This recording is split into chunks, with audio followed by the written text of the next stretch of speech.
I cheated with my best friend's father, but my husband found out, planned a cold revenge, and turned me over to the police with evidence of a crime and my dirty past. On the outside, everyone said I was a lucky woman, married to Juan, a hardworking, stable, kind man, the kind of couple that many envied. We had a teenage daughter, a comfortable house, and family dinners on Sundays. I was a nutritionist. I took care of patients, the home, the menu, the body, except for my own desires. At 35, I looked in the mirror and only saw the shadow of who I once was. I was alive, but frozen in a silent and predictable routine, like elevator music, without highs or lows, without anything. Juan, 39 years old, was an excellent programmer, but an absent husband. His head was always immersed in codes, projects, and monitors. When he was not working, he slept, and when he was awake, he rarely noticed me. On our last wedding anniversaries, I was the one who bought the gifts. I was the one who planned the trips. It was also me who tried to keep the flame alive. The new lingerie no longer had any effect. Candlelight dinners turned into fast food in front of the television. That casual touch of the hand that united us had disappeared long ago. Over the years, I took on so many roles, mother, wife, exemplary professional, that I forgot what it was to simply be a woman. I could enter a room and leave without anyone noticing. My clothes began to seem too practical, my conversations too brief, my body increasingly invisible to his eyes. I remember one night in particular. We were lying down and I talked about a patient who moved me. He responded with a snore. It was like that. Everything I said echoed in the void. At the clinic where I worked, I heard stories of women who rediscovered their self-esteem, who transformed their diet and felt reborn. I guided them with passion, and inside I was starving. My eyes began to wander, looking for some spark, some stimulus that would remind me that there was still something alive in me. I was not unhappy on the outside, but inside a silent storm had been brewing for a long time, a whirlwind of boredom, frustration, and a repressed desire that was growing. On social media, I smiled in photos of trips I barely enjoyed. I pretended to be happy at birthdays that left me empty. I made stories with phrases of overcoming difficulties while crying hidden in the bathroom. I wanted to run away, but instead of running away, I stayed. And this permanence, this insistence on maintaining appearances, wore me down more than any divorce. And the more Juan distanced himself, the more I began to see other men as possible answers to questions I did not even know how to formulate, until one day, in my best friend's living room, Ricardo appeared, an older man with a firm voice and an intense gaze. Her father. I do not know what happened first, the shiver in my stomach or the way he held my gaze for too many seconds. I did not know it yet, but what started there at that moment would change everything, because for the first time in years I felt noticed, and that feeling was the spark of the fire. That Saturday afternoon seemed like any other. I went to my best friend's house for a small gathering.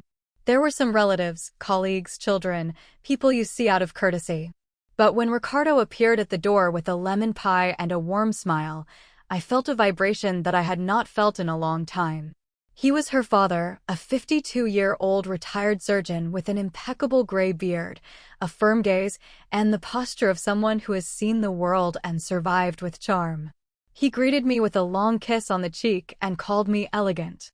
I laughed, but inside something sparked. During lunch, I sat next to him. Juan had not gone, as always, too much work. Ricardo brought up the topic as if he knew the value of silence between words. He listened to me, he laughed at my jokes, he asked me about my work with genuine interest. While everyone was talking about banalities, he spoke to me in depth about music, art, literature.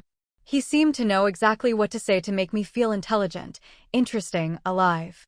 At the end of the day, we exchanged messages to arrange for that book I promised to lend. At first there were only sporadic messages. I liked your energy yesterday. You have a contagious smile. That comment you made about Kafka made me laugh all day. Small compliments, but they hit me like punches to the chest. I read, reread, and replied attentively. I started to take longer to choose words, smiling when I saw his name in the notification. Juan had never complimented me again. I never said I was smart, not pretty. Ricardo, in a few days, did what my husband had not done in years, see me. The conversations became daily. We exchanged photos of coffee, jokes, reflections. Sometimes he would say something like, "I was thinking about you," and I would feel my face burn. I spent more time getting ready in the morning, even without appointments. I looked in the mirror and looked into the eyes of the woman who, for a few minutes, he made look interesting again. One noticed that I was more vain, but he did not even ask me why. He was more oblivious to my existence than ever. It reached a point where I could not sleep without saying goodnight to Ricardo. I started hiding my cell phone when Juan approached. I deleted notifications. I changed the password. I knew it was not right, but I also felt it was not wrong enough. There was no kiss. There was no contact. It was just a chat, right? But deep down I knew I was completely involved. Each message from him was a small dose of dopamine, a caress for my need. When he sent me an audio saying, "You are fascinating, Camila, it does not even seem real," my heart raced as if I were 17 again. I kept listening to that excerpt over and over again. I placed my cell phone on the pillow next to mine as if he were there. I wanted to hear that again. I needed to hear that again. And there, without realizing it, it was no longer just a conversation. It was a need, an addiction, and a descent without breaks. The conversations with Ricardo began to change in tone without me realizing it. From books and movies, we started talking about feelings. From light messages, we evolved to venting. He told me that he felt out of place since he retired, that he no longer recognized himself, that life had lost its shine. And I talked about my marriage in a coma, about how Juan no longer touched me, about how I would wake up in the middle of the night with an absurd desire to disappear. The most terrifying thing, Richard always understood. I always knew what to say. He never judged me. One day he invited me for juice, just to catch up, away from the mobile phone. I went. I chose a blouse that highlighted my bust. I put on makeup like I had not done in years. We arranged to meet at the downtown library, one of those with large windows and the smell of old pages. We sat near the philosophy section, where almost no one went. He looked at me as if he were scanning my soul, and when he smiled, it seemed to melt my floor. We laughed a lot. We talked about nonsense. When he lightly touched my wrist to make a joke, my whole body shivered. It was just a touch, but it was like a password that broke the lock of my restraint. We started meeting casually, walks in the park, afternoon tea, hidden lunches in places no one knew. The ritual was always the same. We would talk for hours, we would look at each other for a few seconds longer than usual, and we would pretend it was still safe. But it was not. I would go home smiling, radiant, and I hated seeing Juan with his headphones on, oblivious to the woman he thought he still had. That Thursday night it was raining heavily. I had told Juan I was going to a nutritionist's event. Ricardo met me in the parking lot of the event center and took me to his car to wait for the rain to pass. We talked for over an hour, laughing, exchanging stories. When he complimented my perfume, he leaned in and put his hand on my face. I did not move away. The kiss was like an explosion, long, wet, desperate. I felt my skin catch fire, my hands trembled. When we separated, we were panting. He told me, "I am sorry, I should not have." And I replied, "Yes, you should have." I went home with swollen lips, a racing heart, and a burning soul. I locked myself in the bathroom and looked at myself in the mirror for minutes, trying to understand what I had done and why I felt so alive. It was wrong, but it was also the first time in a long time that I felt real. Not a piece of furniture in the house, not the mother, the wife, the professional, but a woman with a pulse, willingly. And I began to convince myself that a kiss is not cheating, at least not a betrayal that mattered. I spent the next few days feeding this lie. We continued to see each other, touching lightly, exchanging glances that screamed what our bodies had not yet done. The kiss became routine, a touch here, a longer hug there. I lied to Juan with a naturalness that scared me, but at the same time I was addicted. I felt like I was walking on the edge of an abyss, and worst of all, I wanted to jump. That Friday, Juan had traveled for work to a technology conference. He sent me a formal message saying, "I will be back on Sunday." I did not even reply. I was sitting on the bed when Ricardo called me. He said he had made a special dinner, that he had bought good wine, and that he wanted my company. I said I do not know, but my body was already choosing lingerie. The sky was heavy, the rain was falling intensely on the roofs, and my heart was beating at a rhythm I had not felt since I was a teenager. When I arrived at his house with my hair still wet, he greeted me with a look that undressed me at the door. The house smelled of wood, red wine, and sin. The light was dim, and instrumental music was playing in the background. Ricardo did not say much. He simply took my hand and led me to the living room. We sat on the sofa and had a few drinks. He looked at me as if he were memorizing my face. He called me perfect and said he thought about me all the time. When I reached for a glass, he grabbed me by the waist, without haste or force, with intention. I hesitated for half a second, then I leaned in. The kiss was like a whisper, but it burned like fire. The kisses went down my neck slowly.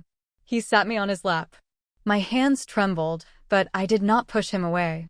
He took me to the bedroom, where a single lit candle flickered like my conscience.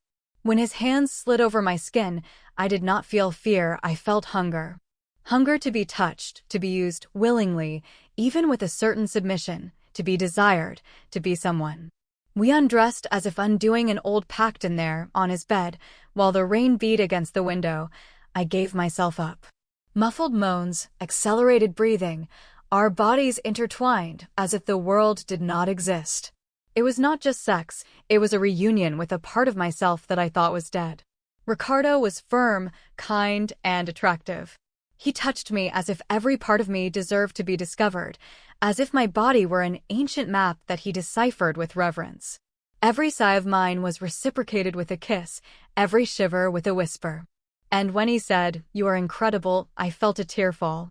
For the first time in years, I felt like a woman, complete, desired, seen.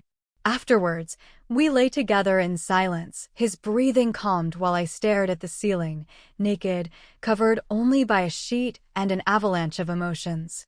I cried, but not out of guilt. I cried because I knew that no part of my life would ever be the same again. I had crossed a line. It was no longer possible to say that it was just words, just affection. I had cheated on my husband, and worse, I liked it.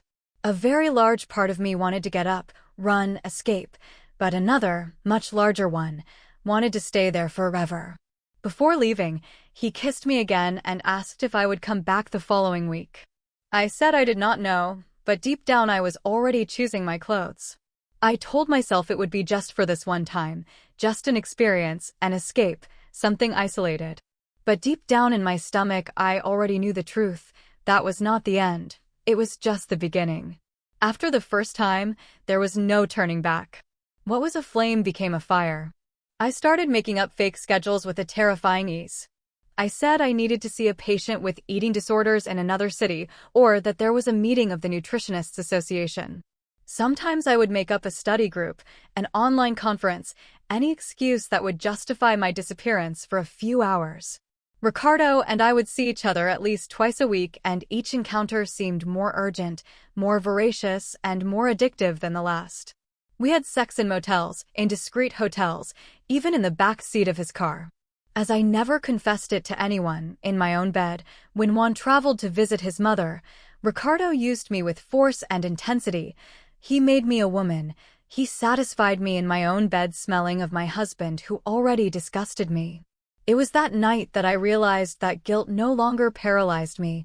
On the contrary, it was like an extra seasoning, the risk, the secret, the adrenaline of hiding. Sometimes after sex, we would lie there talking, imagining what life would be like together. Ricardo talked about leaving everything, buying a farm, living far from the city. And I, instead of saying it was crazy, believed him. I fell in love with him, maybe, but definitely for the way he made me feel. I started saying I loved him, and he reciprocated. We started having special dates, exchanging gifts, discussing how we would tell our families if the time ever came. Sometimes I would fantasize about waking up next to him every day, cooking together, and introducing myself as his girlfriend at Sunday lunches. It was a dangerous dream, but too sweet to abandon. Juan was not a fool. He understood. He started watching me more. He asked simple questions, but in different tones. He looked at me as if he were calculating a problem, but he never confronted me, he just watched. He made me nervous and then indifferent. I started treating him with impatience, with coldness. He tried to get close from time to time, but any touch from him disgusted me. My body no longer recognized him. It was as if I were living two lives and his was no longer mine. The external changes began to attract attention. I lost weight, I changed my haircut, I started wearing new perfumes and daring lingerie. People praised my new energy. They said I looked younger, more alive, more radiant. No one knew it was disguised desire, disguised guilt, scared with makeup. I was so immersed in this new version of myself that I did not realize to what extent the truth was already beginning to slip through the cracks of the lie. I was almost caught twice. The first time when I left my cell phone on the kitchen table and a message from Ricardo appeared in the preview that said, "I miss your taste." One looked. I snatched the cell phone from his hands before he could unlock it. I said it was spam. He did not answer. The second was a call from him during a family dinner. I got up hastily and answered in the bathroom, but my sister-in-law noticed. After that, I started deleting everything except the feeling that the castle was beginning to crumble. Juan was never one for direct confrontations, but he was also never an idiot. When he began to distrust me, he did not ask for explanations. He did not demand answers. He acted in the shadows. He installed a spy app on my cell phone without me suspecting it. He hired a private detective, one of those discreet ones who even scrutinized digital dust. While I was making up appointments with fictitious patients and non-existent conferences, he was following me from a distance, putting together a puzzle of adultery with every piece of lie I dropped. What he discovered was worthy of a lawsuit. There were traces of the most explicit conversations with Ricardo, intimate photos, audios of my voice moaning my lover's name, motel receipts, GPS tracking, schedules. Everything, every single one of my steps outside the marriage was recorded. But the cruelest part was that Juan did not tell me anything. Contrary to what one might expect, he began to watch me in silence, but no longer with the same patience as before. There was something different about him, something denser, heavier, darker. And the most terrifying thing, yes, he changed.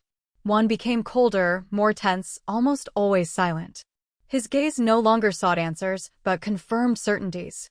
He stopped smiling, he stopped calling me by my nickname. But what scared me the most was the way he began to seek me out sexually frequently. Even when I said I was tired, that I was not in the mood, he would simply approach and I, despite the excuses, always allowed it. My body said yes while my soul cringed. I let myself be carried away, but during sex the only thing I did was think about Ricardo. I could only reach orgasm if I closed my eyes and imagined another name, another touch, another smell. And that killed me inside. When he suggested having dinner at home with Ricardo's daughter, my best friend, something inside me screamed. I tried to refuse. I said I was too busy. He ignored it. He said he had already bought the ingredients. I felt cornered. I spent the day of the dinner with a knot in my stomach, drinking wine even before the guests arrived. Ricardo was traveling, but his daughter arrived radiant, unaware that she was about to witness the collapse of her own friendship. The evening seemed normal until dessert. It was then that Juan stood up and said he had something to show. Without raising his voice, he went to his room and returned with a flash drive. He put it in the television and pressed play. What emerged was a parade of scenes that shattered my soul, spicy messages, photos, videos of Ricardo and me entering a motel, audios with my voice panting, moaning, indisputable proof of my betrayal. The silence in the room was dense, broken only by the sound of everyone's accelerated breathing and by the voice of Ricardo's daughter saying, "Is this real, Camila? Did you do this to my father?" To me. I tried to speak, but shame suffocated me. One simply crossed his arms and looked at me as if I were an insect trapped in a dome. "It is all here. There is no need to explain anything," he said. He looked at Ricardo's daughter. "Now you know who she is." Then he looked back at me. "It is over." Just that, in such a low, cruel tone that it hurt more than any scream. And in that instant I knew that my life, or what was left of it, was about to fall apart. That dinner was just a rehearsal for what Juan was really preparing. The real show came days later in the form of silence. I tried to explain myself, I sent messages, I cried in the kitchen, I knelt in the hallway. He did not react, he only spoke the basics. We slept in separate rooms until one Monday morning I received a visit from 2 agents with a court order. They summoned me to testify about the illegal practice of a profession and ideological falsehood. Juan had gathered evidence that years ago, before my registration was regularized, I signed prescriptions with a colleague's name, something he swore he would never use against me. But he used it. The file was complete. He attached old emails, signed contracts, photographs, and even conversations where I admitted the mistake. I did not even remember saving these things, but Juan remembered and now he was using everything. The nutrition board suspended me preventively. The clinic where I worked put me on indefinite leave. My professional colleagues lynched me silently. No one attacked me directly, but the looks spoke for themselves. And my career, which took me years to build, collapsed before my eyes in less than a week. Ricardo disappeared. Not in the literal sense, he was still in the city, but he had cut off contact completely. He blocked my messages, he ignored calls, he stopped appearing in the places we used to frequent. When I managed to speak with his daughter, she was brief and cruel. "You destroyed my father, and I will never forgive you." Days later, a mutual friend told me that Ricardo had said that I manipulated him, that I approached his family to get revenge for something that not even he could explain. He preferred to burn my image rather than risk losing his daughter. And that hurt more than contempt. Juan did everything possible. He filed for a contested divorce, full custody of our daughter, and also requested protective measures, alleging emotional instability and risk of flight. The most humiliating, he had a basis. I was emotionally destroyed, without income, without any stability. In the process, he handed over the messages where I mocked him with Ricardo. There was one especially cruel one where I said, "Juan is so stupid that if I told him the moon was made of cheese, he would bring a knife to help me cut it."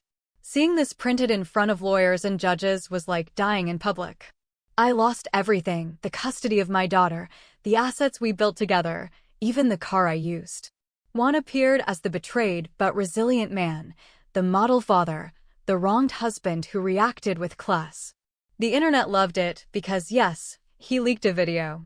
Not about Ricardo and me, but about our lives. An old home video with subtitles that he himself put. "She cheated, I rebuilt, and now she reaps what she sowed." The video went viral on forums, groups, and on TikTok. Poetic revenge. Everyone applauded it, everyone condemned me. And I just sank deeper. I started living in disgrace with a distant cousin who took me in out of pity. I slept on an old mattress on the floor of the back room. At night, I cried in silence, trying to remember how I got there. And the cruelest thing was knowing Juan did not hit me, he did not break anything. He destroyed me with precision, like someone dismantling a bomb with surgical gloves. I, who thought I had control of everything, was now just a fragment of myself. And neither Ricardo nor anyone wanted to pick up the pieces. The scandal spread faster than I could have imagined. It was not just the videos, the lawsuits, or the judicial humiliation. It was the way the story was drawn in people's mouths and on screens, the cheating nutritionist, the dishonest professional, the woman who lost everything for an old man. That is what they called me. People would whisper when I walked by. Some friends cut off contact without a word, others left me in message groups that I had created. And in the midst of all this, the public trial was crueler than any official sentence. I went to live with a cousin who lived in a remote neighborhood, in a makeshift room in the back of the house. She received me coldly, making it clear that it was temporary. My daughter, our daughter, no longer wanted to see me. Juan managed not only full custody, but also to block any approach. I tried to send letters, videos, audios. Nothing. She blocked me from everything. In her eyes, I was the monster who destroyed the safe childhood she knew. And as much as it hurt me, I understood. The wound I opened in her may never heal. Ricardo, in turn, evaporated. Not literally, but he disappeared from social media, from the neighborhood, from the places we used to frequent. I found out through third parties that he had moved to the countryside, away from everything and everyone. He never answered me, he never replied, she never explained anything to me, not even to her own daughter. He hid behind silence and fear, and I was left here with all the consequences and without a residue of affection. He left as if nothing had happened, as if you had never touched me, as if you had never said, "I love you." Meanwhile, Juan was rebuilding. Little by little, he began to smile again, to go out and get involved with social causes. I learned that he started dating a psychologist he met during the therapy sessions he had after his divorce. Beautiful, elegant, respected. The kind of woman that, ironically, I would have envied in other times. I saw a photo of them two together in a publication about mental health. They were smiling, hugging, with the caption, "New Beginnings." I looked at that image for almost an hour, trying to understand at what point in my life I stopped deserving this. I tried to work. I got a job as a saleswoman in a neighborhood pharmacy where I had to lie about my training so as not to scare the owner. I worked in silence, without looking up. Every customer who came in was a threat, someone who might recognize me. And some did recognize me. One of them asked, "Are you not that woman from the video?" I pretended I was not. Another looked me up and down and said, "You were pretty on Instagram, a pity." I remained silent. The shame had already become skin. Over time I understood that it was not just the world that was judging me. I had already condemned myself. I relived everything in a mental loop, the touch, the kiss, the fall. And for the first time, I began to think, maybe I really deserved all this. Maybe it was the fair price for everything I destroyed with my own hands, because in the end it was not Ricardo, nor Juan, nor anyone else. It was me. I chose, I lied, I cheated. And now I paid. I wrote this story because I needed to release everything that still squeezes my chest. I have no one to talk to anymore, I have nowhere to run. My voice is choked, my hands tremble, and I myself do not know if this is an apology, a confession, or simply the last breath of someone who has sunk. What I know is that I did not cheat out of spite, it was not a plan, it was not a cold desire to destroy anyone. I cheated out of need, because I felt invisible for too long, because I wanted to be seen, desired, remembered. But I paid too high a price for it. Today, looking at everything from a distance, I see the obvious. Ricardo was worthless. He was just a mirror of my desperation, a man who knew how to take advantage of my fragility. And yet, I was the one who chose him, I was the one who allowed it, who wanted it. While Juan was the only one who really loved me. Silently, in his own way, but he loved it. He trusted me, he put me at the center of his life, and I threw it in the trash as if it were nothing. I destroyed my life with a handful of decisions made in the dark. I chose desire over dignity, ego instead of love. And now, every choice burns me like acid. I have no family, no career, no reputation. My daughter no longer looks me in the face, my colleagues ignore me, and the man I thought was my port became my shipwreck. Sometimes I wonder if it is still possible to start over, but the world has already turned the page, and I am still stuck on the line where everything fell apart. Today I sleep little, I am afraid of silence. Sometimes I dream of my little daughter calling me and running into my arms. Other times, I dream of Juan saying it is over, like that night. I wake up soaked in sweat, feeling the guilt on my skin like an invisible weight. There are days I do not get out of bed. Others, I drag myself. And in all of them, the only constant is the regret that beats like a hammer on my conscience. It does not pass, it never passes. I have been avoiding mirrors, I do not like what I see. I no longer recognize the woman I have become. The one who was once so full of life today is just a crumpled draft. I know no one feels sorry for me, and maybe no one should anyway. But if someone is listening to this, please understand, regret is a prison without bars. And he does not forgive, he does not forget, he does not get tired. It is the cruelest punishment that exists because it comes from the only person from whom you can never escape, yourself. If you are thinking of cheating because you feel lonely, ignored, empty, do not do it.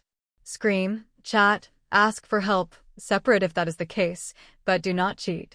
The pain of loneliness is bearable, you can live with it, it can be overcome. But the pain of regret, this is unbearable.